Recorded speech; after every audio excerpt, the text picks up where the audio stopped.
1953. In fact, the land reforms were projected by the Hindutva forces as a challenge to Hindu sovereignty, as well as to the national integrity of India.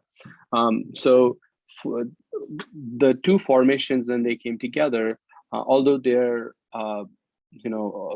direct sort of political object was based on this Ek Vidhan, Ek Nishan, Ek Pradhan, which was one flag, one constitution, one prime minister.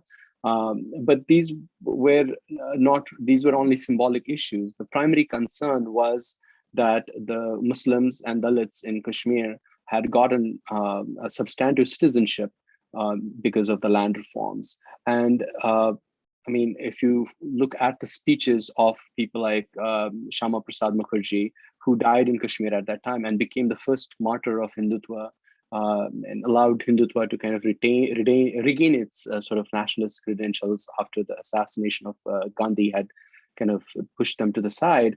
Their speeches are all about dispossession of Hindu ruling class, and so what I'm suggesting is that land reforms in Kashmir were seen by Hindutva as a direct assault on Hindu sovereignty, not necessarily as a progressive step as it was seen by many in Kashmir.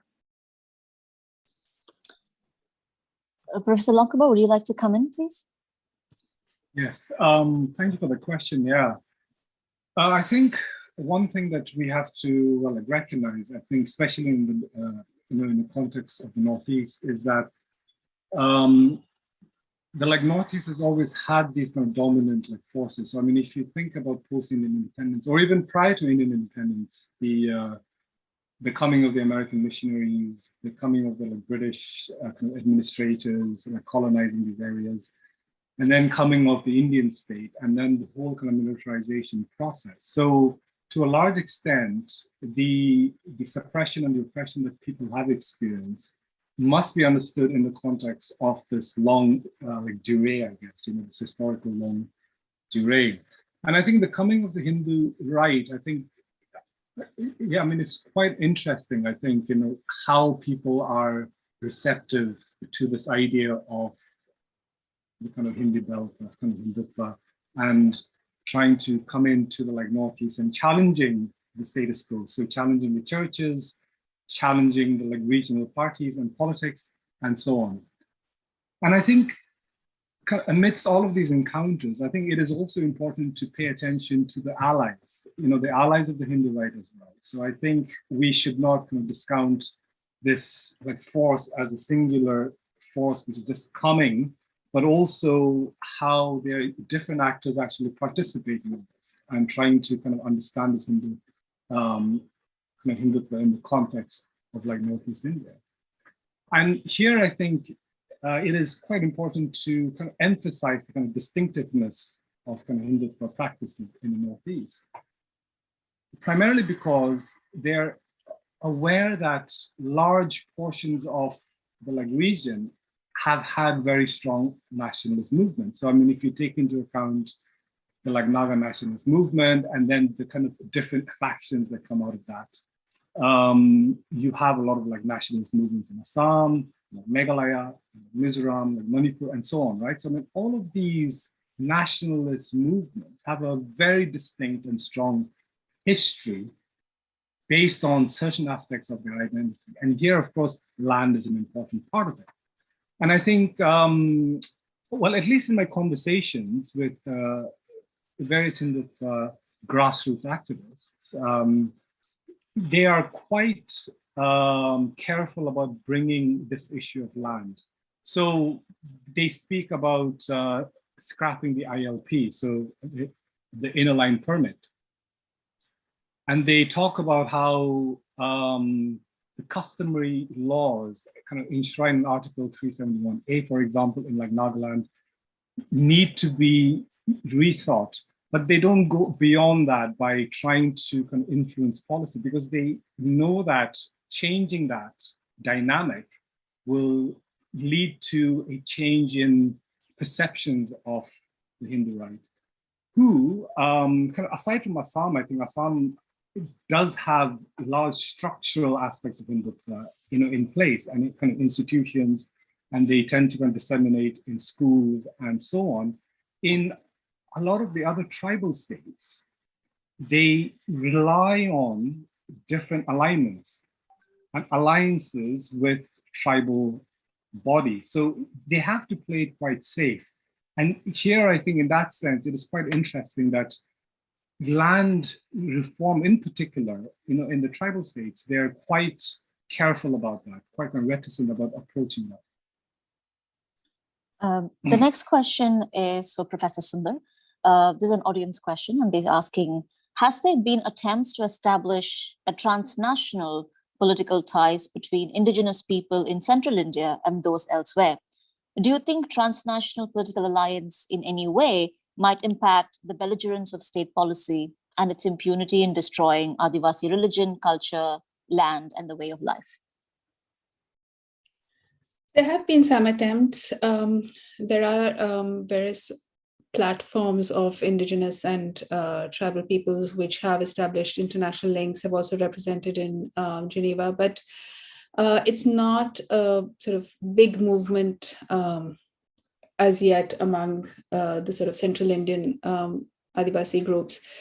I was in Colombia some years ago, and it was interesting how people there were so knowledgeable about international conventions to do with indigenous people.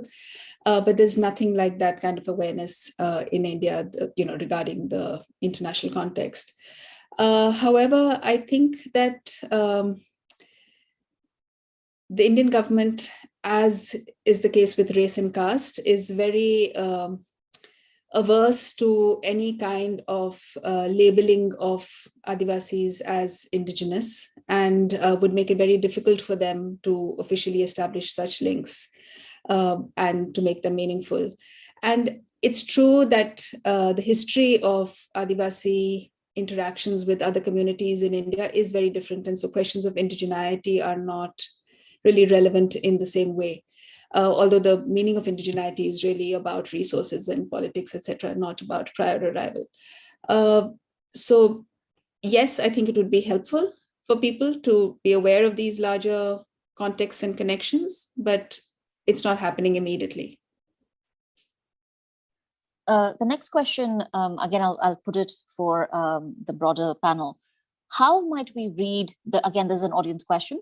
How might we read the passage of the NRC and CAA and the repealing of Article 370?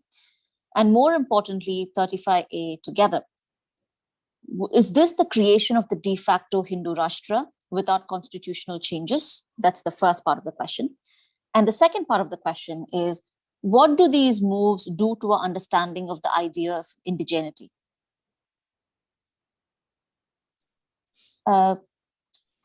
Professor Sakya, would you like to take the question on read the NRC CAA as the creation of de facto Hindu Rashtra? Yes, I'll take it. But let me preface it by saying I do not know much about 370 and 35A, which are directly connected to Jammu and Kashmir, so I won't go there. The connection of NRC and CAA is completely new. NRC is not a new development, as I pointed out in my paper. The first time it was done was in 1951. It was a secret document based on census that completed in 20 days and never revealed to the public until the new NRC process came around and people had to find their legacy. As I said, Indian citizenship had changed from birth to blood and legacy, to descent. And you had to prove that you're descended from Indian parents who have been in Assam before 24th of March. Rest of India has 19 July 1948.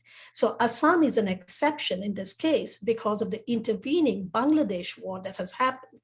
Now, the expectation of the NRC, during the NRC, as I said earlier, Muslims and Hindus who claim themselves to be what we call Khilonjia, of the place, or in translation, for lack of a better word, indigenous, supported the NRC, thinking it was going to remove the Mia community.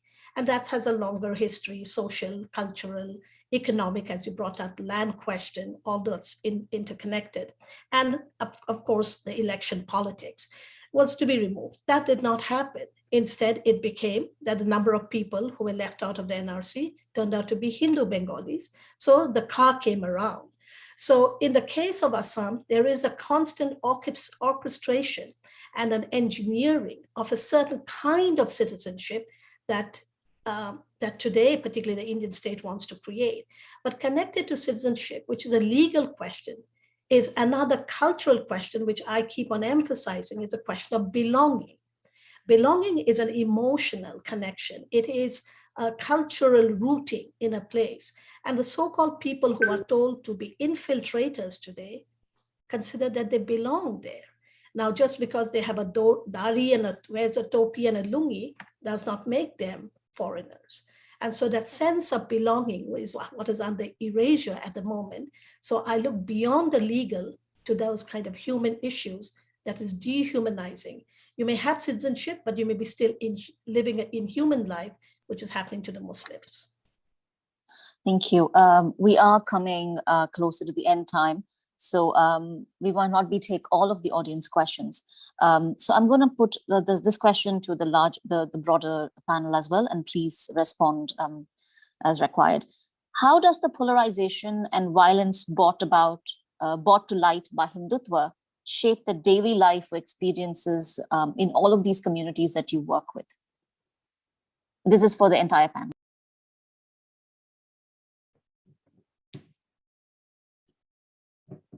Can I go? I mean, I think that, yeah, clearly, I mean, it does shape the everyday experiences, whether it's schooling or, access to resources, the fact that you have, say, for instance, the traditional Bastar Dashera has been completely obliterated by large Durga Puja pandals or by other kinds of festivals. It's actually physically drowned out often, the noise of outside festivals takes it away from being recognized. So it's just, in every sphere, people are under siege. I think, as an academic who works on these issues, we are not allowed to have seminars on issues concerning Kashmir or on Maoists in central India. And these have consistently been stopped, much as this global Hindutva conference is being attacked. So it permeates academic life, everyday life of all these communities in many, many different ways.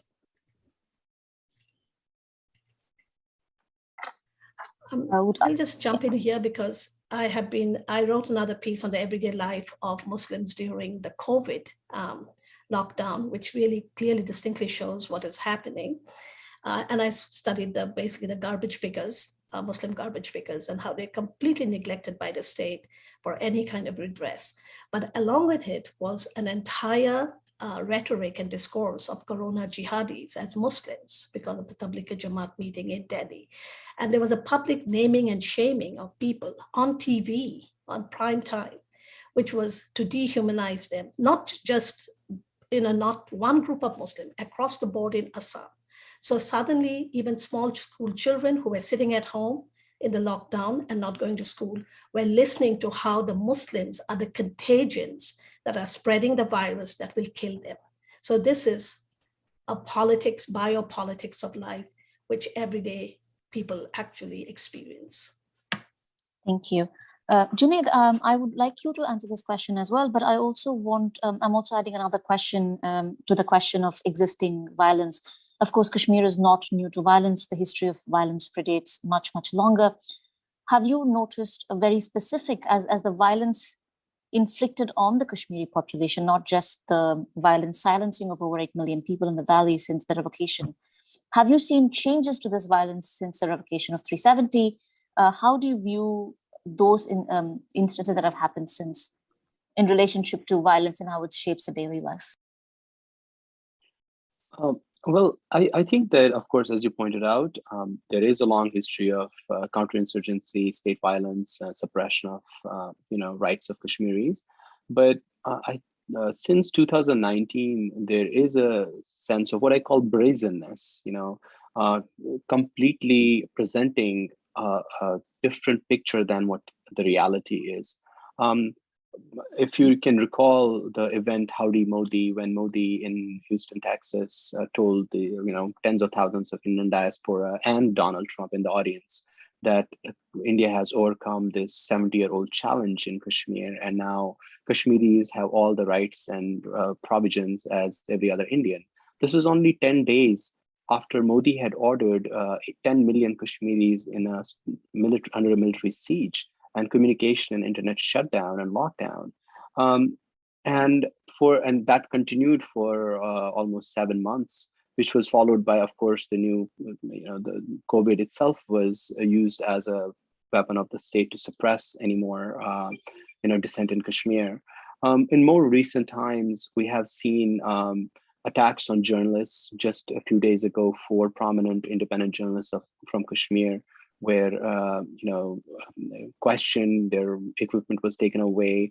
There are journalists who have been languishing in jail for no reason except to set them as examples for others. Gilani, who recently passed away, these are like elemental things. His family was not allowed, and he's a prominent leader for older than both the Indian and Pakistani states. His family was not allowed to participate in his funerary rites. His body was snatched literally from his family within a few hours of his death and buried by the state. These are acts of brazenness meant to act as spectacles of humiliation. So this is a qualitative shift in the way the new Hindutva state wishes to be seen by Kashmiris and by its own, because it has its own audience in India, which was perhaps not so much the case before, where acts of violence, of course, existed, but the Indian state was more prone to hide them, but it's not hiding them anymore. It wants to show them. Professor Longkumar, for you, I have an additional question as well. This again is another audience question. Again, we are still talking about the question of violence. Here, the question is, interstate differences in the Northeast have now precipitated violence between state forces. Have such differences worsened by the Sangh Parivars and the BJP's existence? So here the question, in addition to how violence shapes the everyday life in the communities you study, do you also see the interstate differences that are now happening as a way that the Sangh is using to make inroads? Yeah, I'm not entirely sure about that specific points about interstate violence, and I presume people are talking about the Assam, Mizoram violence, which, to be really honest, I don't really know much about to comment on. But I think the presence of the BJP, in at least Manipur, Assam, Arunachal, and kind of alliances in Assam as well as alliances in Nagaland as well as in Mizoram. I think they have some kind of network of working together. I mean, at least on the political and kind of organizational level. The Sangh Parivar in the form of the RSS and the Kalyan Ashram, which is called Janjati Vikas Samiti in Nagaland as well as in other places, they share a lot of resources. So you get a sense that the Sangh Parivar is actually really well organized, even though they tend to be quite secretive in some of the places. And I think that's because of the political climate in which they're working in. As I alluded to earlier, the strong nationalist sentiment around these populations and the kind of distinctiveness of their identity often makes it a challenge for the Sangh Parivar to actually work in places like Nagaland, say for instance, where you have to be quite careful as a Sangh Parivar working actively and openly.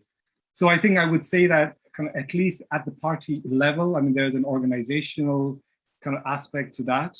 But in terms of the social service, the seva that they're often kind of involved in, tend to be very, very kind of under the radar. And so, I mean, that is what I would say. Professor Sundar, you wanted to come in about the Article 370. Yeah, I thought that was a very interesting question on whether CAA and 370, the abolition of 370 or reading down, were actually subverting the Constitution from within. And I just wanted to remind the audience that, in fact, they're still under consideration by the Supreme Court. And if the Constitution is going to be subverted, it will be due to the inaction of the Supreme Court in not hearing these cases soon.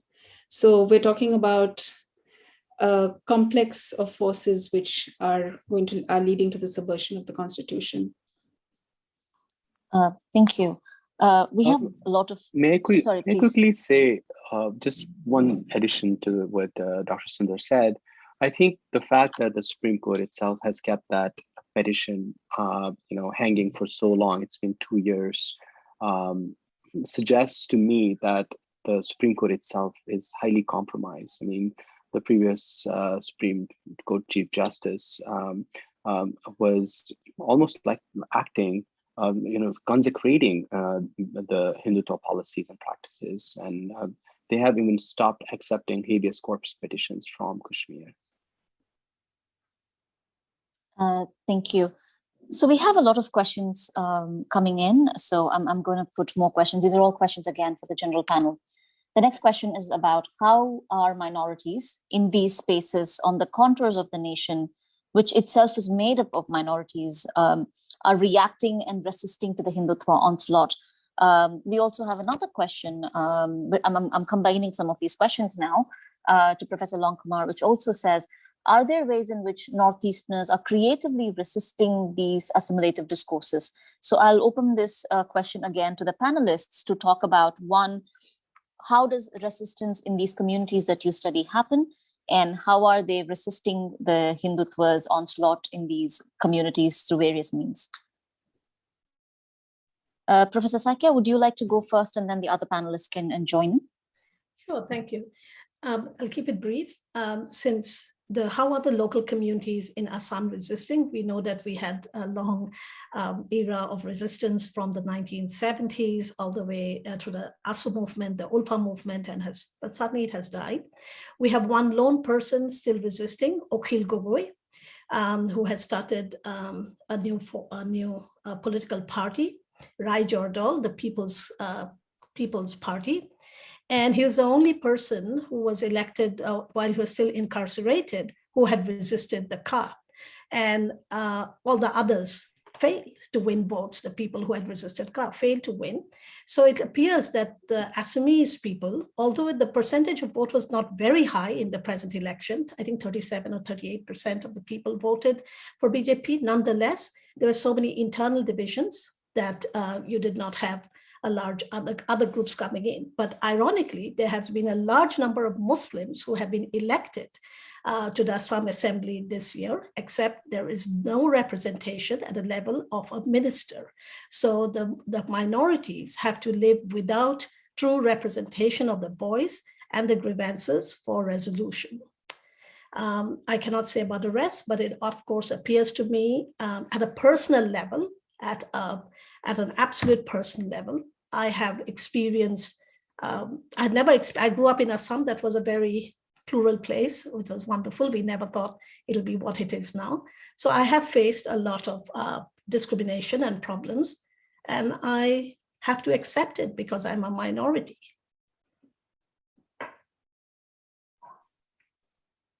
Professor Sundar, would you like to go next? Yeah, I mean, in many of these conditions, survival itself is resistance. I mean, to survive internet blockade for 7 months or more, as in Kashmir, to survive something like Sarvajadum, which displaced people and burnt their houses, and then, to continue to inhabit that land and to fight. Across the country, I think people are resisting in Adivasi areas. There are lots of young people who are joining groups. Right now, there is a lovely, peaceful movement by young students, who are resisting a security camp coming up on their land. So I think what we should be focusing on is not the lack of resistance, but the way in which the government is crushing everything, using force, paramilitary force, laws. Our young people in Delhi University have been criminalized in JNU, in Jamia, and Aligarh Muslim University. So where is the lack of resistance, especially among the young? Professor Longkumar, would you like to go next? Yeah, I think difficult to think about examples, but I think one example that I kind of often think about is the kind of example that we have been talking about, the Citizenship Amendment Act. And I think in Assam is different. And I think I want to point to the example of Tripura. I think Tripura, especially in the imagination of the Northeast, often is again marginalized. But I mean, I wanted to kind of emphasize that, in Tripura, the infiltrators are not the Muslims. The actual infiltrators are the Hindus. And so a lot of the indigenous peoples groups, and, I spent a lot of time with the different regional indigenous peoples, political party, as well as civil society in Tripura, is the fact that they are against this kind of Hindutva ka, and primarily trying to kind of argue for a place that belongs to the indigenous peoples, because throughout the history of Tripura, I mean, it's been, you've had a lot of migrations of Hindus from Bengal, East Pakistan, Bangladesh, and so on. And so for them, it's not so much a problem that, it's Muslims coming in. For them, it's the dominance of the Hindus that they're challenging. And I think in that way, they're kind of resisting in powerful ways by formulating ideas, coming together as a people, as a party, as a group, and so on. So I think one of the powerful examples is that I can think of. Junaid, would you like to add to this? Well, yes. Of course, these totalitarian regimes, as they are forming, it's harder to challenge them. As we have seen, 2019, after several failures of the Modi government, it got elected. It still got elected, and it used that majority to pursue more brazen policies. In Kashmir, of course, there are two spheres of politics that have existed all along. One is the sphere of resistance politics that has continued. However, at present, there's a massive assault going on Kashmiri identity. August 5, 2019 was not simply taking away from the already empty 370, but also disorganization of the state, and as well as arrest of practically everyone who had any voice in Kashmir. The second sphere of politics, the electoral politics, has been emptied by the Indian state completely. Kashmiris have been asked to produce a Hindu chief minister, and until then, there will be no elections. And so we are in Kashmir is a state of crisis right now. And I think that, and I know sitting far away from Kashmir right now, it's easier for me to say it, but the only way one can defeat regimes like this is through individual and collective acts of courage. And in this conference itself, given the kind of emotions it has evoked, it's harder to imagine how people in spaces like Kashmir can even, overcome the everyday and the overarching challenges that the Indian state has presented to them. We are still beginning to get more questions. If it's okay with the panelists, I'm going to put the last of the questions, if that's okay. Professor Sundar, this question is for you. It says, is there a sense of ethno-nationalism in indigenous politics, particularly when faced with Hindutva, which seeks to erase indigenous identity completely? Does ethno-nationalism lead to its own form of erasure? And also this, I was wondering if other panelists would also want to respond to it, is also Hindutva's trying to appropriate the word decolonial, anti-colonial, So that's the question. If the question is whether the imposition of Hindutva is leading to a counter assertion in terms of ethno-nationalism, I think I'm not sure that I would call it ethno-nationalism, but certainly of assertion of ethnic identity, assertion of language, religion, etc. And if you've suffered from years of having that wiped out, I think it's a good thing to assert their own identity. With this, we are coming to the end of this panel. I would request all of the panelists to make their final concluding remark. And with that, we will bring this panel to an end. Junaid, would you like to start first? And then we could go through all of the panelists in the same list as you began.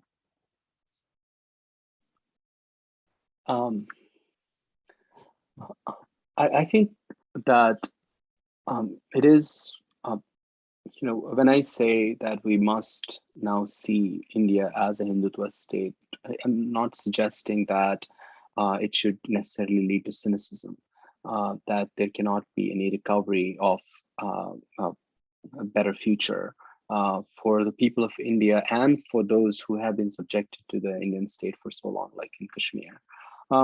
But recognizing that the Hindutva, long-term Hindutva project of creating a Hindu Rashtra has actually now become a reality, allows us and enables us to create tools for its true dismantling. It's not a dismantling of the people of India, which would be a ridiculous thing to suggest. It is a dismantling of an idea that has trapped all the peoples of India in their diversity, in an ideology built on hate, built on exclusion, built on, and creating a situation where in our immediate neighborhoods, in our personal relationships, the state is sort of imposing itself and creating this idea of who we should love, who we should hate, who we should have social relations with. So I just want to end with that.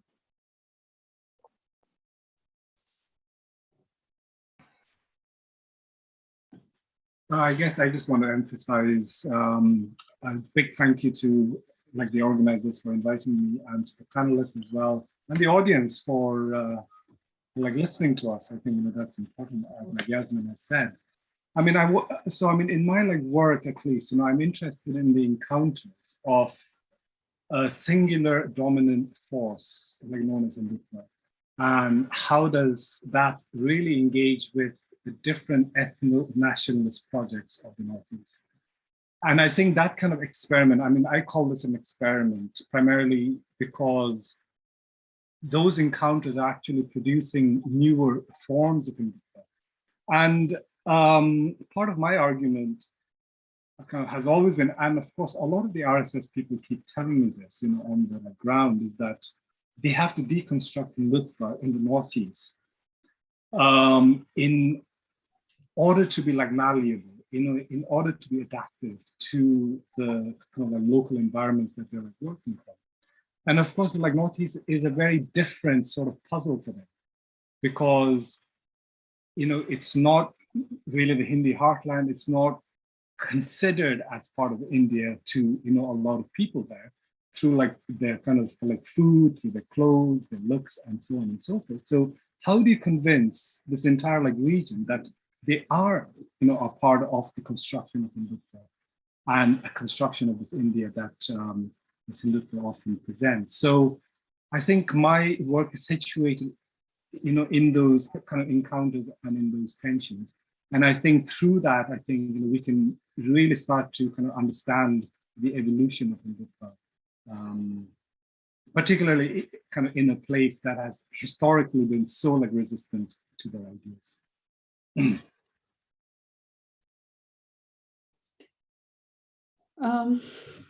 I think one of the things that's important to do is to try and actually get away from Hindutva, because they're hijacking the entire discourse. And when you begin to actually look at the issues that affect people, COVID or climate change, or, just sheer unemployment, agrarian distress. The ability of this overarching Hindutva discourse to sideline all of those in the national conversation is really distressing. And I think one way that we need to begin is, of course, to use this moment to go forward rather than go back to some imagined secularism that never was, but to go forward to something that is actually, the India of our dreams rather than the India that we inherited.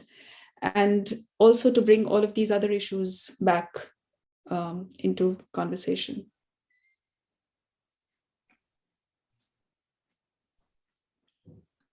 So Chitras, shall I? Yes, please. Yes, I agree with all my co-panelists, and the questions were really, really thought-provoking. I thank you, everybody, for submitting them to us. I think for me, as a historian and a peace scholar, I am not very interested in divisiveness and destruction and violence. I'm interested in how we can come together. So I continue to say that the land of India is mine as much as it is for everybody else. So let us all have a place there and let the land claim us as one of them, rather than try to expel and make some communities extinct.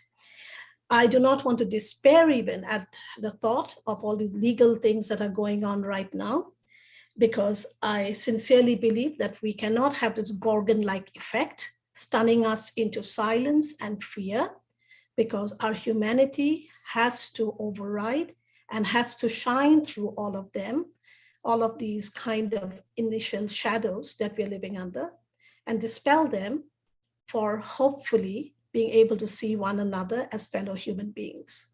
Thank you. I want to end this panel by thanking all of our panelists for their courage, for their scholarship.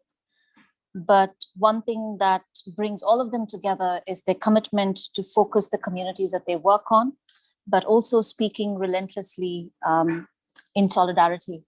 So thank you so much for your work, your scholarship, and your courage. Encourage, and again, thank you. We couldn't take all of the audience questions. We had at least another 5 or 6 questions that we couldn't address. So thank you so much for that. There are some important speakers and conversations happening today and tomorrow. And I hope all of you will continue to tune in and listen. Again, thank you so much for the organizers. Thank you.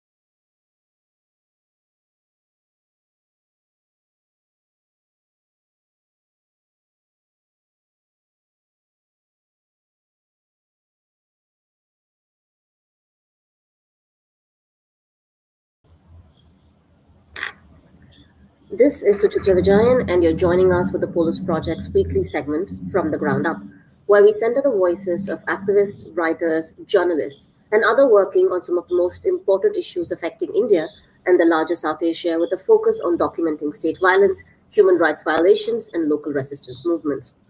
We start the segment with our weekly update on patterns of state violence in India. On the 22nd of June, 2021, the 22nd of June 2021 marked 4 years since Junaid, a Muslim boy, was murdered on the train. 6 men accused of killing the 15-year-old boy are out on jail. The case was listed 44 times, most hearings adjourned after stays from High Court, Supreme Court, and the pandemic. There has been no hearing for 3.5 years. A fact-finding team from the Jharkhand Janadhikar Mahasabha, comprising of representatives of various organizations, journalists, lawyers, activists, inquired into the firing on Adivasis by security forces and death of Brahmadev Singh. On June 12, 2021, many online news portals reported an exchange of fire that took place between security forces and Maoists in Kukupiri forest in Jharkhand. According to reports, 1 Naxalite was killed and guns were found.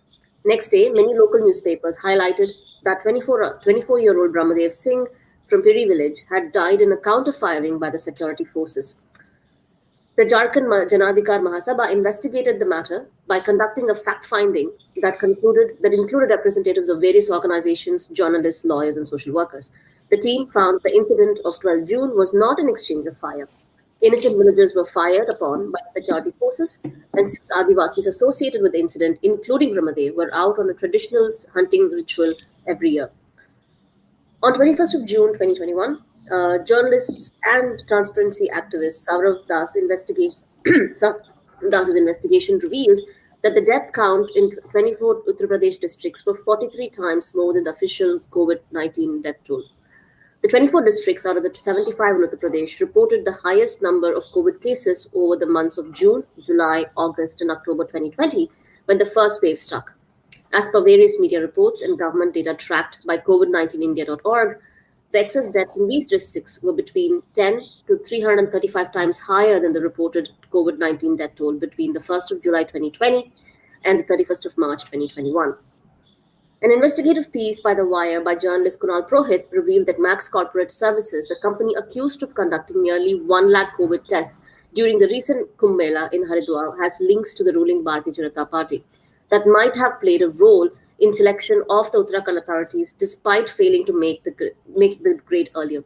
Evidence with The Wire reveals how the partner of the company, Sharad Pant, hobnobbed with BJP leaders, ministers in the Modi government, including the party chief, JP Nara, in the run-up to being awarded the contract. Now that we've done with the news roundup, I would like to quickly jump into our conversation series. Today, our conversation is going to be focused on Lakshadweep. The Indian archipelago of Lakshadweep has seen unprecedented protests and growing resistance to a series of new laws and protests. At the center of the row is the region's newly appointed government administrator, Praful Patel, and his various controversial proposals, the law he plans to implement, and a surge in COVID-19 cases. Since he took charge, Patel has issued a series of extraordinary orders. People with more than 2 children are now ineligible for the Panchayat positions. Items like eggs have been struck off the school menus, and hundreds of casual workers have been laid off. Some of the protesters against the CAA NRC laws have also been arrested. Fishermen's sheds have been demolished, and mandatory quarantine, which kept the Union Territory safe from COVID-19 till January, has been done away with.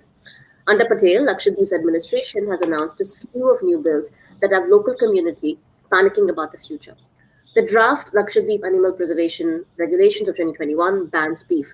Similarly, the draft Prevention of Antisocial Activities Regulation of 2021 allows the administrators to unilaterally detain people for up to a year. Joining us today to understand what's going on the ground, especially about the mobilization, the resistance to these laws that have seen series of arrests and a sedition charge being filed against filmmaker Aisha Sultana for making public comments, are Dr. Aishabi, born and brought up in Kalpani, Lakshadweep.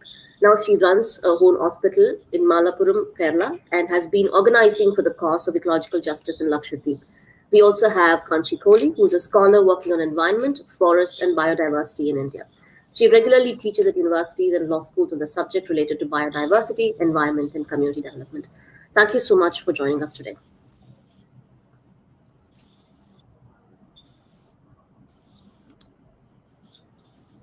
I want to quickly jump into the conversation by placing the existing issues within the background. Can you tell us a little bit more about the events that led to what is happening today? The protests have been called unprecedented, but can you give us a background and what led to the protests, and also place this within the context of existing role that India plays in relationship to Lakshadweep's administration? Dr. Aishabi, would you like to go first?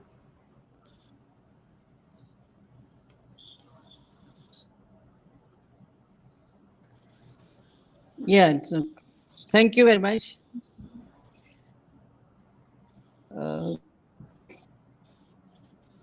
My islands, Lakshadweep, they are in news. Few people studying medicine in Delhi, people me whether Lakshadweep was in. So we were in news, till 2020 December as administrator. Till then, we had only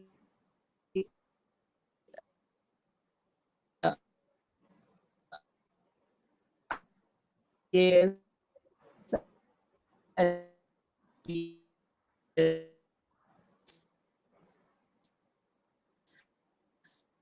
Thank you.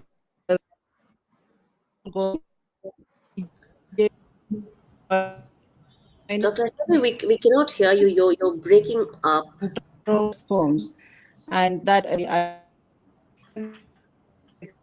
the campaign propped up. First of all, and you're actually we found it zone free of cost 1 year. Relaxed our SOP, saying that no need and it our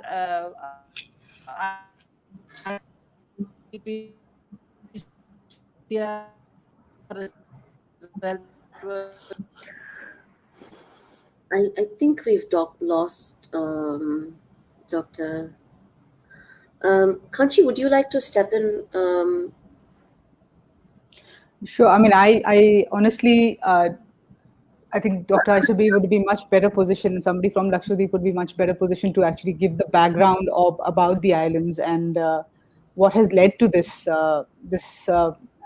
these unprecedented protests and the reactions that are coming from the islands. And I mean, I think I heard her a little bit when she was saying that somebody actually even asked her whether Lakshadweep is in India.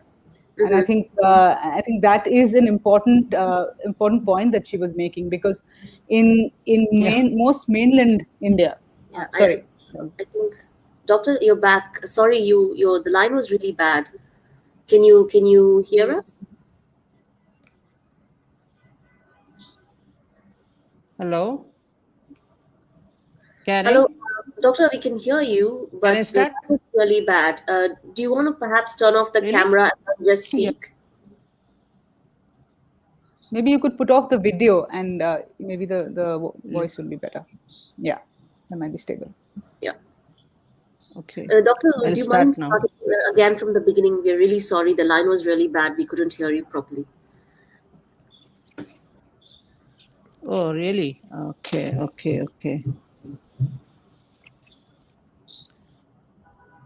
I'm just going to repeat the question. Yeah, like audience, islands.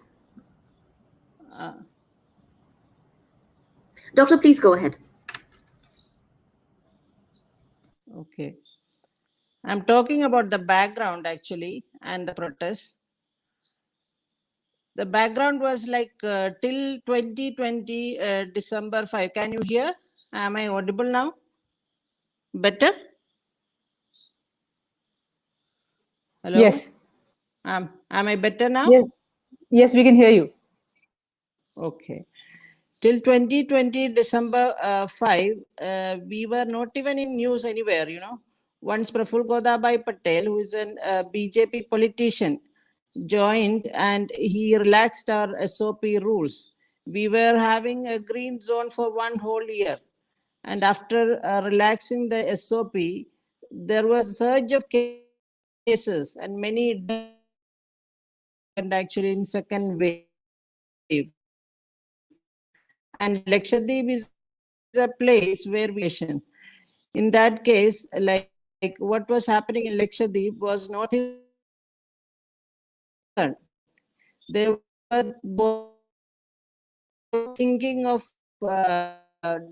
developments, developments, how developments are happening there. They have banned beef from our meals. They have demolished the fishermen sheds in one night's time when fishermen were sleeping, when whole island was sleeping. And they have taken over powers from Panchayat. They have taken over most important sections like agriculture, education, health, animal husbandry, and fishing. These sort of 5 sections they have already taken from the from the Panchayat. This is how they were trying to develop our islands, you see. So this is that is why. And another this thing is Lakshadweep Development Regulation, Lakshadweep Development Authority Regulation Act, LDAR, and that was also very controversial. And it gives immense power to the administrator to take away away any land for the purpose of development. See, so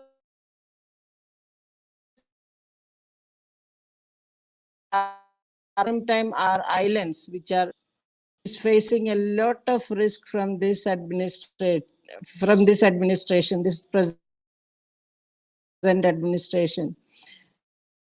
That's why and protested, still going on. Our protest last time when Praful Godabai Patel black mask, black flags, black dresses, from top to bottom black, and then that is the time he came. He came and he stayed for 1 week, but he curtailed his visit and went off. The day he was leaving, we were banging utensils and saying, "Go Patel, go, go Patel, go." So this is how we are protesting. And also Kerala people, very, very overwhelmingly have taken over our protest, and they are also joined. Even their MPs have written to President of India about a condition of Lakshadweep, that it's very necessary to revoke all these anti-human bills and regulations. Islanders are in fear. They are in fear. Even their existence is at risk. We don't know whether our islands will survive after 2035. That's how the studies have shown. I now want to quickly go. Sorry, Doctor, I didn't mean to cut you off. Things after 2035. So again.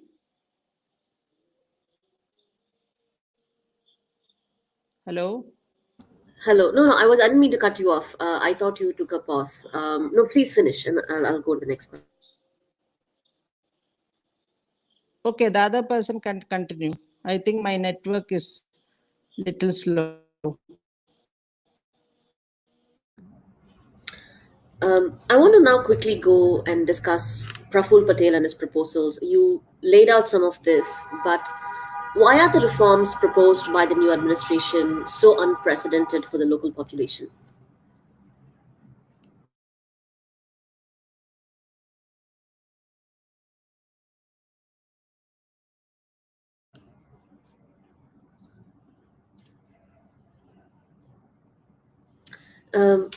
Doctor, can you hear me?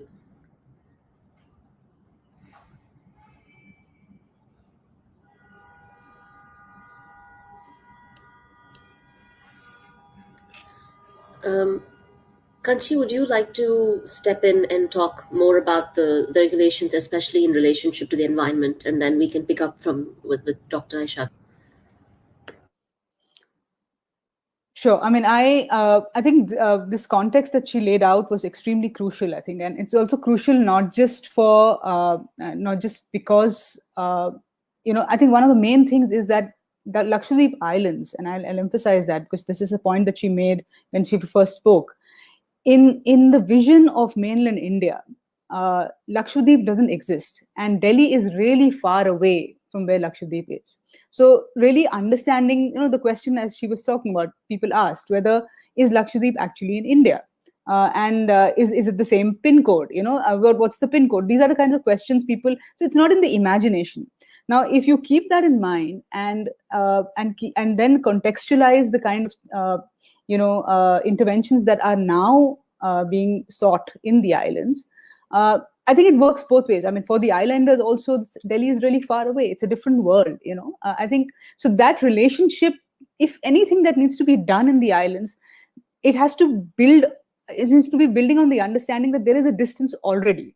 Now, in that context, if we go in with a proposal that is even more centralized than how Lakshadweep is actually administered right now, it is actually bringing in eminent domain powers of the government in such a big way. Eminent domain powers, basically the power to acquire and plan and do anything on behalf of people, assuming that the central government has an understanding of what is good for the islands.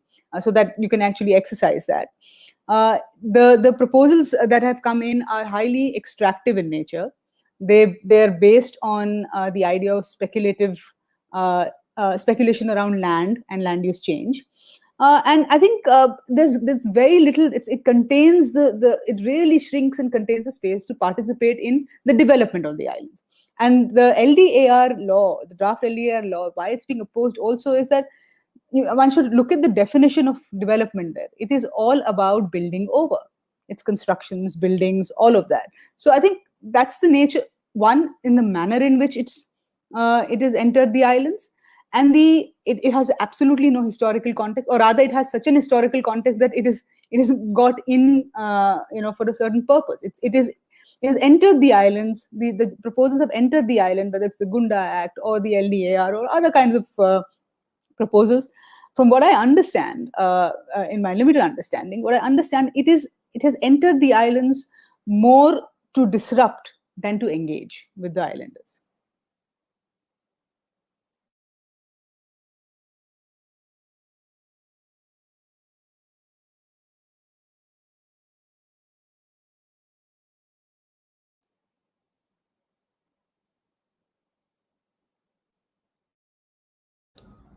So Doctor hasn't come back yet, so I'm going to try and see if we can discuss very quickly about the environment till she logs back in.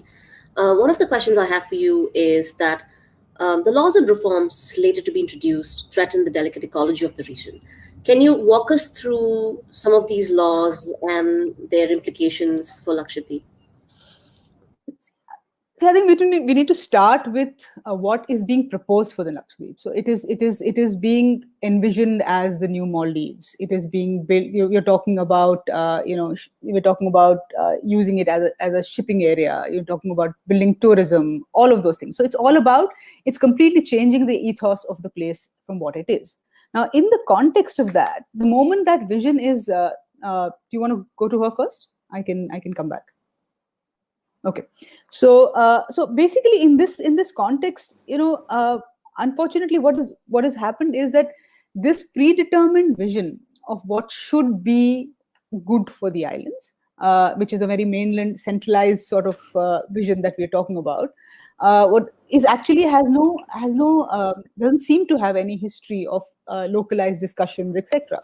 What it's trying to do is actually, and I mean, I think researchers, ecologists, and just today there was a news report and letters have gone to the government on it, that the ecological vulnerability, the livelihood vulnerability, the climate vulnerability of the islands finds absolutely no place in these proposals. And it almost seems like all environmental regulations and environmental precautions can kick in after the proposal is moving in, and almost all of it can be fixed, which is actually an irony because there is so much research, including Government of India research, to say that Lakshadweep Islands are extremely, and as Ishabi doctor was also talking about, the future of the islands is actually under a huge question. Sea erosion is taking place, coral bleaching is taking place. So much research is out there, and we know very little about the islands to be able to just sweep in and make these changes. And I think these precautions have been highlighted by many researchers who work extensively in the islands. Dr. Ishabi, welcome back. I want to, if you're ready, can I put a question to you? Welcome back. Yes. I hope so. I moved to a different place. Let's see. Let's see. Fingers crossed. I do want to now. I want to discuss. I want to hear from you, Praful Patel and his proposal. You've already talked about it a little bit. Why are the reforms that proposed to so unprecedented to the local population? Can you walk us through these reforms and what it means for those in Lakshadweep? Can you repeat the question, please? Can you repeat the question? Yeah. Yes. I want to quickly discuss the proposals that Praful Patel has laid out for Lakshadweep. Why are these laws and reforms, or reforms as he calls them, so unprecedented, and what are the effects of these proposals on the local population? Okay. I think I spoke to you about the SOP reforms, right? I hope you could hear that. Another one is the Panchayat Regulation Act. In that, he says that those who have more than 2 children should not contest elections, Panchayat elections. Like while a media person encountered, confronted him about this, he says, why you people are talking about, when I am saying 2 people you are criticizing, why you are not criticizing people with 25 children? Understand? And I hope you understand what is meant by 25 children, like a Muslim man, a Muslim man marries four wives, and the man and 4 wives are 5, and every wife gets 5 children. So 20 plus 5 is 25. That's what he meant. So in that way, he to target Muslims also. Muslims in that interview.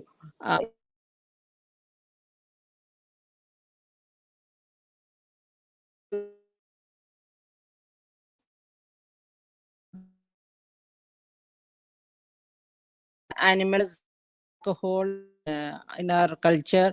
We actually, people of Lakshadweep, we don't want alcohol, and even like Gujarat is a dry land for his own place, but here in Lakshadweep, when long decades, we don't want, we are not in alcohol, and he has brought in that thinking, like saying that it's for development and it's to boost the tourism. Okay, the another most controversial thing is LDAR, that gives immense power to administrator to remove, relocate islanders from their place, from their properties, in the name of development. So all these things. Another thing, the very latest thing is that very serious patients in Lakshadweep, they have nothing, like they have no way except to transfer them to Cochin for immediate treatment. For that also, for airlifting serious patients, he has brought in restrictions, saying that a 4-member team should decide whether to shift the patient or whether patient should be kept in islands itself. So this way, crucial time is lost, and maybe we lose our patients. This is how it is. He is relaxing SOP, and he is not bothered about the infrastructure of medical facilities in the islands. Disregarding that, he has brought in so many regulations, and that he says it's for development and for tourism, and he's not bothered about the administration, is not bothered about the how fragile our islands are, how sensitive they are, and he is not bothered. And again they are trying to cut the bonds between Kerala and Lakshadweep. We depend for each and everything, even for salt. We cannot produce even salt in our place. For everything we depend Kerala land, and that's only 400 kilometers from Lakshadweep. And now they are trying to connect us with Karnataka, which is more than 1,000 kilometers. So why is this all for the welfare of the people or for something else? That's what people are asking. It's also quite interesting that journalist Rajshekhar recently reported that he's, for someone who's been imposing austerity on all of the places that he rules, he actually, because of the protests in Kerala, he's now been taking the Coast Guard flights, which has cost the government of India, I think, over 35 lakhs in the last 2 months. I quickly want to also go, Kanchi, I want to focus, since your work focuses on law and environmental justice, is Lakshadweep being treated as ground zero of a new type of neoliberal development? Or do you see this as a logical consequences of years of implementing these policies and practices? Or is the BJP's ideology and practice to ecology and environment just something fundamentally different? So one, if you can just talk about, because we don't want to say that it's only this particular government. There's been a long history of environment being completely disregarded. So if you could also place that within the context, but also tell us if you view this as something, as a continuation, or something has fundamentally shifted and changed since this government has come. Yeah, I mean, environmental laws and policies and regulations in India for the longest, I mean, I would say ever since in the early 1990s, when even when they were brought in to try and do some sort of balancing, I think they've been always amenable to political decisions and economic considerations. So I think in many ways, what we will see, going ahead, and there are already changes coming out, amendments in the, say, coastal regulation zone notification, environment impact assessment notifications. These are the ones which regulate, help in environment regulation, do impact assessments, and all those kinds of things.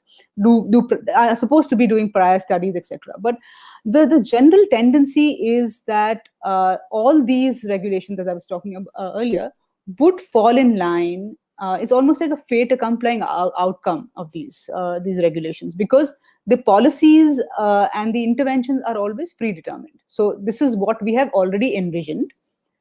All the laws are not supposed to look at, so there is no environmental audit of these policies, whether it is coal mining in central India, whether it's all the port projects that are coming up across the coast, what is happening in, say, Andaman and Nicobar Islands and Lakshadweep now, or the hydropower projects in the northeast. I think there is no environmental audit or a social justice audit or the social legitimacy audit of any of these. It's like, so what you basically see is environment regulations either in their enforcement or in their amendments, actually falling in line and enabling, accommodating these proposals. Very few times you will have any of those changes. So I think that's exactly what is happening in the Lakshadweep Islands as well. I mean, right now, or what is being planned, because what precedes is a vision document. What precedes is a larger economic proposal.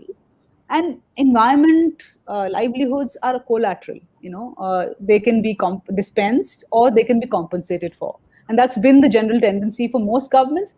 Just that I think in the last few years, you see a much more intense version of it emerging.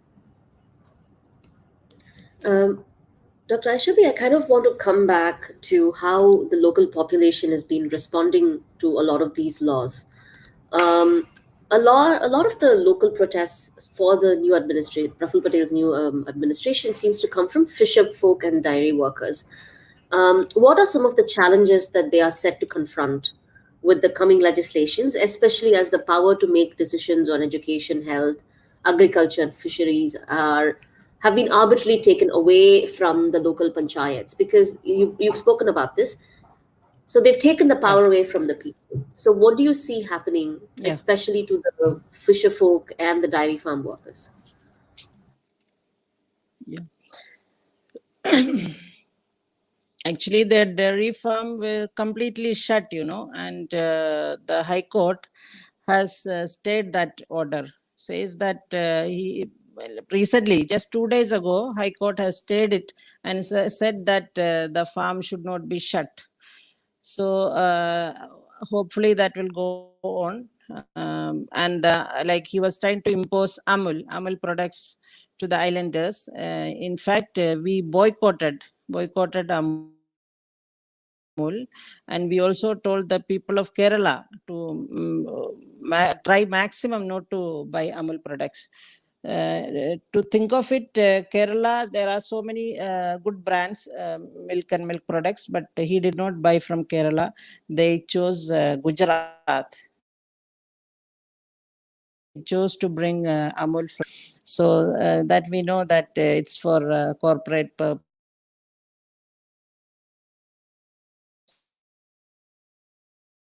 Sheds are demolished, right? And they have boats and other things, whatever necessary things for their fishing purpose. They are not able to keep anything anywhere. They are just left in open. And of course, fishermen will find it difficult to pursue with their fishing and their trade.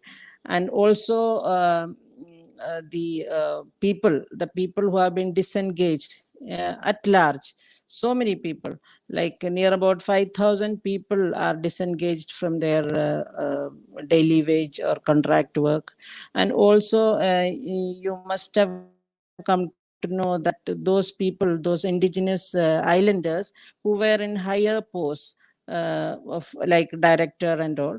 Those people were depromoted, and Danics from North India are now occupying those chairs.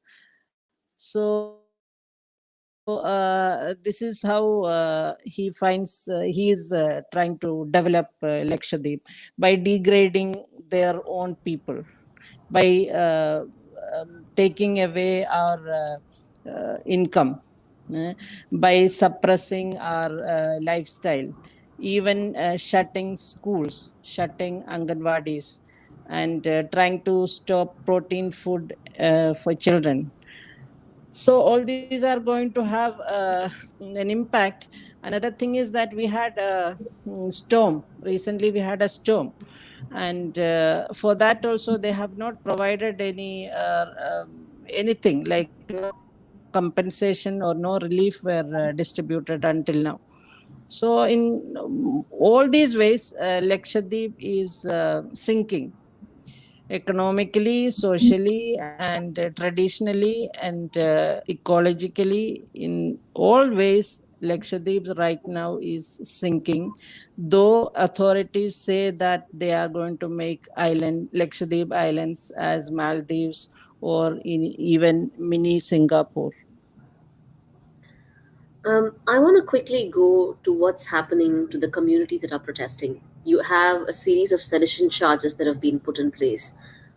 Talk to us about how the Praful Patel has also dealt with protests on the ground, and how, as a community that's been organizing, you're planning on figuring out ways to protest, but also in a way to secure the community as you protest. Yeah, our protest is totally democratic. We don't go out of our houses because we are having lockdown, and we just sit inside our homes and display placards or wear black dresses and black flags, or like this is how, and take pictures and display in social media. This is what we are doing, nothing else, because we cannot protest in the open. So Lakshadweep is highly law abiding people. We don't have any law and order issues there. That is the place where they brought Gunda Act.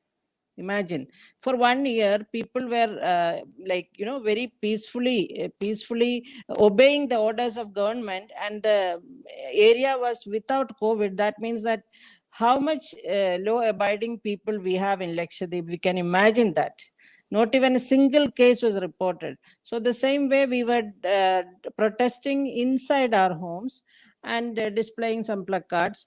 And the other day, I told you that we were banging and banging utensils and asking, "Go Patel, go." But the thing is that the very interesting thing is that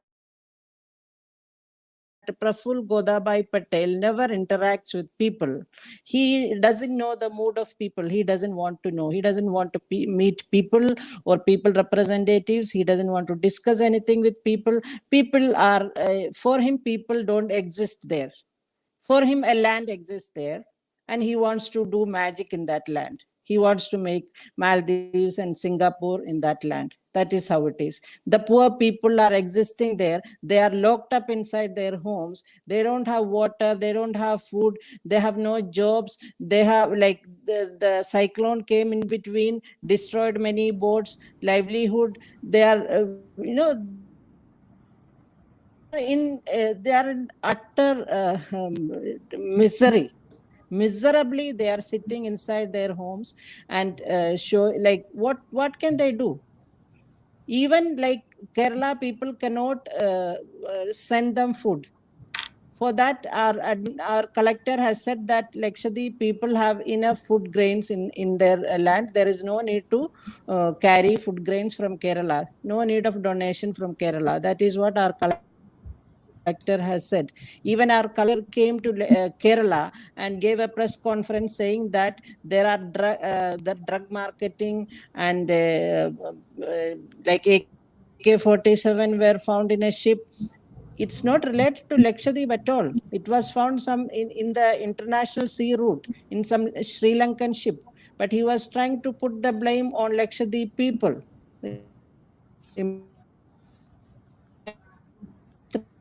Three oxygen plants in Lakshadweep. That's how they are found aware. There is no oxygen plant. So he, being an IAS officer, in-service officer, he was lying. He was lying to the people about Lakshadweep and its condition. So our administration, they don't bother about the people. The people are in misery. They don't want to know anything about the people. They don't want to discuss anything about the people.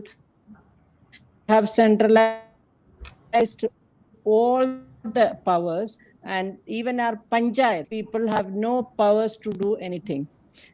Totally undemocratic, totally unconstitutional, totally unhuman activities are going there under this administration. Kachi, I want to address two questions to you, both relating to the environment. The tourism development is a logic that's been used, and the Lakshadweep Development Authority, the new legislation also has quarrying as a part of the Developmental Act, as a part of that. So it's quite curious to see how quarrying and mining have been included as a part of the development and tourism package. Similarly, the IIT Kharagpur report also talks about the coastal erosion. Dr. Aishabi also spoke about this. So talk to us about the impending coastal erosion, part of the larger global climate change that's already poses a large threat to the island, but also laws that are now being put in place that again target the very delicate ecology of the island. There's a detailed letter that the Lakshadweep Research Group has put together, and they have sent it to both the current administrator of the Lakshadweep and the president. And it has a five-part annexure, five annexures. And in many of those points that have been raised in those annexures, exactly these kinds of questions have been asked. And these questions basically, tourism. One of the questions that the document asks is that, has anybody examined the Maldives model of tourism before actually introducing it in the Lakshadweep Islands? Or for that matter, has anybody, there's a manner in which ecotourism itself has been defined in the LDAR. So, there is a certain kind of model that is already being introduced. Quarrying is very much part of. They want to build.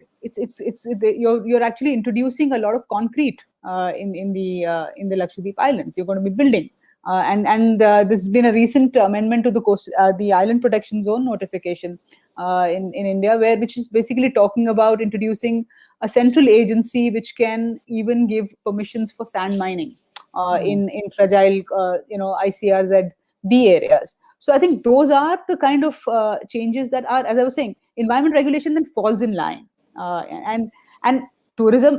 Real estate and mining and quarrying actually go alongside, because you need building material, and you're looking at actually chipping away from the hills to get the stone to actually build that infrastructure. But I think that the point is this model really has it been examined? Obviously not, because one is moving, and otherwise that question wouldn't have arisen.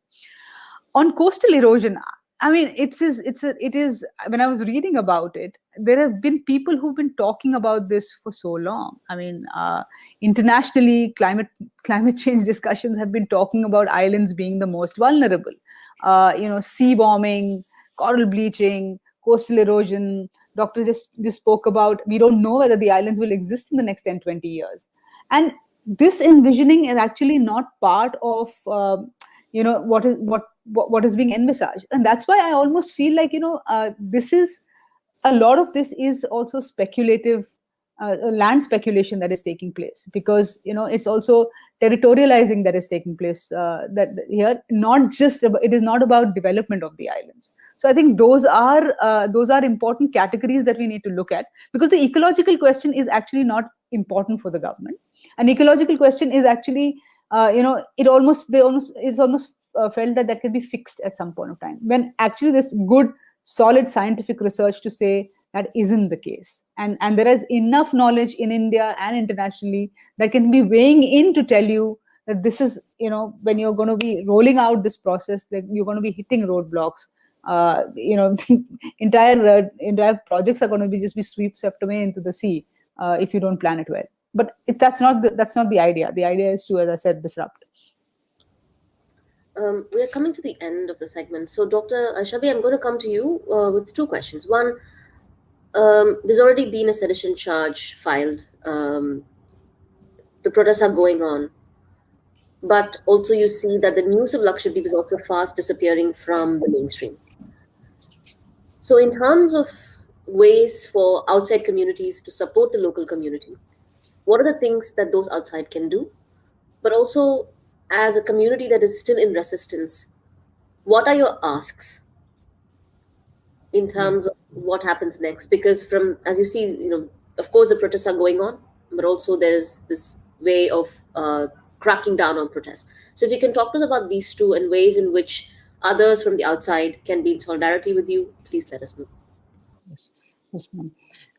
Actually, what we are planning is, we know that this protest should not end so soon. It has to go on and on. So we want to lit the light of protest as long as it is necessary.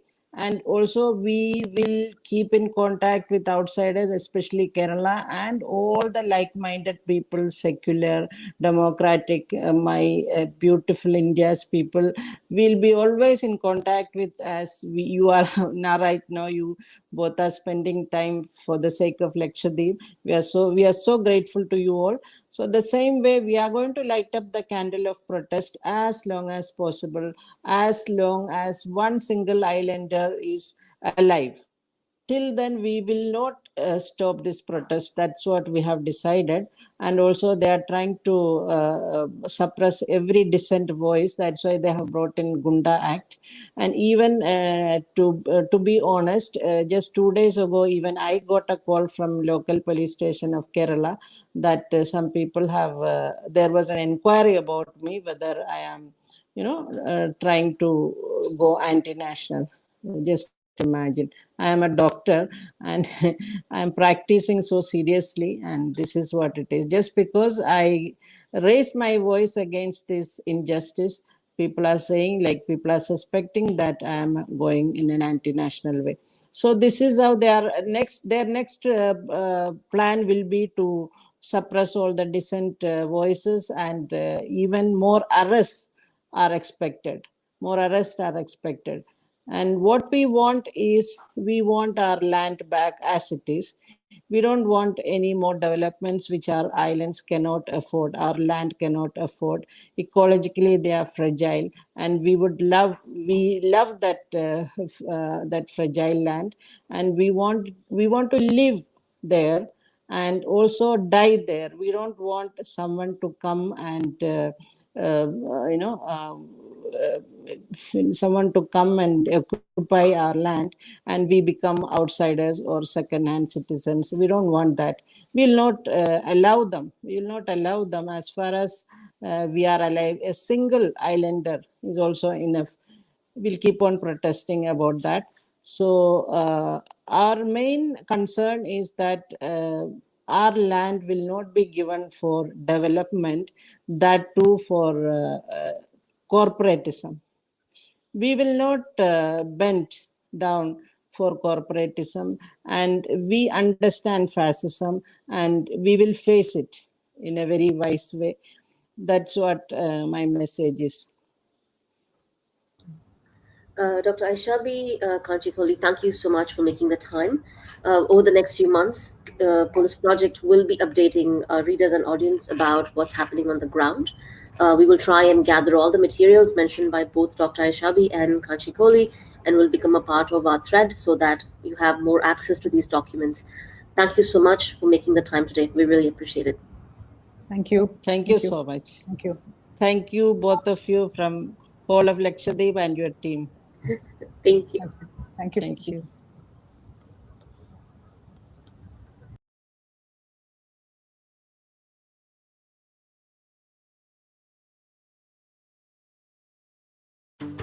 moving day means you're in for a big transition. CubeSmart makes self-storage as easy as possible. Online or in person, we put the focus on you. Click now to learn more. இவ்வளவு பெரிய வேதனை அப்படின்னா இதை விட பெரிய வேதனை என்ன தெரியுமா? சபியாவின் மரணத்தை தாண்டிலும் பெரிய வேதனை என்ன தெரியுமா? உலகத்திலே எந்த நாட்டிலையும் நீங்க தேடி பார்த்தாலும் உங்களால் இப்படி ஒரு செய்தியை கண்டுபிடிக்க முடியாது. என்ன தெரியுமா? சம்பந்தப்பட்ட கொலை செய்த குற்றவாளிகளை தோளில் தூக்கி வைத்துக் கொண்டு பேரணி நடத்தி கொண்டாடுகிற அயோக்கிய தருதலைகளின் கூட்டத்தை உலகத்தில் எந்த நாட்டிலும் பார்க்க முடியாது. இந்த நாட்டில் அவர்களின் கையில் அதிகாரம் இருக்கிறது. டெல்லியில் தலைநகரத்தில் தருதலைகள் ஆட்சி செய்து கொண்டிருக்கிறதுனாலதான் தொடர்ந்து எங்கள் பெண்களுக்கு இத்தனை கொடுமையான மரணங்கள் அங்கே நடந்து கொண்டிருக்கிறது. அவங்க அப்பா அந்த பேட்டியில பின்னாடி நின்று கண்ணீர் விட்டு அழுது கொண்டிருக்காரு. அந்த பெண் பிள்ளை சாகும் போது எங்க அப்பா வந்து காப்பாத்திர மாட்டாளா அப்படின்னு நினைச்சிருப்பாளா இல்லையா? எங்க அண்ணன் வந்து காப்பாத்திர மாட்டானான்னு கதறி இருப்பாளா இல்லையா? சமைக்கும் போது காய்கறி வெட்டும் போது சின்ன கத்திக்கீரல் பட்டுட்டாலே அவ்வளவு வலிக்குங்க.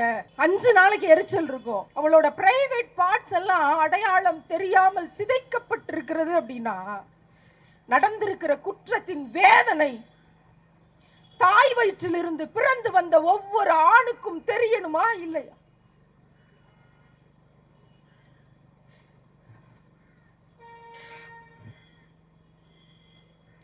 ஆனால் தமிழகத்திற்கு செய்தி வந்து சேர்றதுக்கு 10 நாள் ஆயிருக்கு. 7 நாள் கழிச்சு பதறி போய் செய்தியை தேடி பார்க்கிறேன். ஹிந்தியில மட்டும் நாங்க செய்தி இருக்கு. ஒரு தமிழ் ஊடகம் அதை பதிவு செய்து வெளியிடல. ஒரு தமிழ் ஊடகம் இதை செய்தியாக்கல. ஒரு தமிழ் ஊடகம் இதை பேசுபொருள் ஆக்கலன்னா என்ன நியாயம்? ஆட்சியாளர்களுக்கு இதை எடுத்து வச்சிருக்கோம், நாங்களும் சொரணையோட தான் இருக்கோம், இன்னும் உயிரோட தாண்டா இருக்கோம்னு கொஞ்சம் வழியோடு எடுத்து வச்சிருக்கோம். ஒருவேளை இந்த வழக்கு திசை திருப்பப்படும் என்றால் எழுதி வைத்துக் கொள்ளுங்கள், ஒட்டுமொத்த இந்தியாவின் இஸ்லாமிய பெண்களும் சேர்ந்து கிளர்ந்தெழுந்து சபியாவுக்கான நீதி. காவல்துறை சீருடையில் நிற்கக்கூடிய, பாதுகாப்புக்காக நிற்கக்கூடிய பெண்களை பார்த்து மிகுந்த வேதனையோடு இந்த செய்திகளை நான் பகிர்ந்து கொள்கிறேன். செத்து போயிருக்கிற சபியா டிஃபென்ஸ்ல வேலை செஞ்சு கொண்டிருந்த ஒரு பெண். பாதுகாப்பு துறையில் இதை போல சீருடை அணிந்து என் நாட்டின் பாதுகாப்பிற்காக வேலை செய்ய போகிறேன் என்று களமிறங்கிய பெண் தான் இன்றைக்கு கொல்லப்பட்டிருக்கா. அப்ப நமக்கெல்லாம் என்ன மாதிரியான பாதுகாப்பு? அப்படியே ஏதாச்சும் நடந்துச்சுன்னா நமக்கெல்லாம் என்ன நிலைமை அப்படிங்கிறத நம்மளே முடிவு செஞ்சுக்கலாம். இங்க பெண்கள் வாழ்வதற்கு, பெண்கள் நிம்மதியாக இருப்பதற்கு, பெண்கள்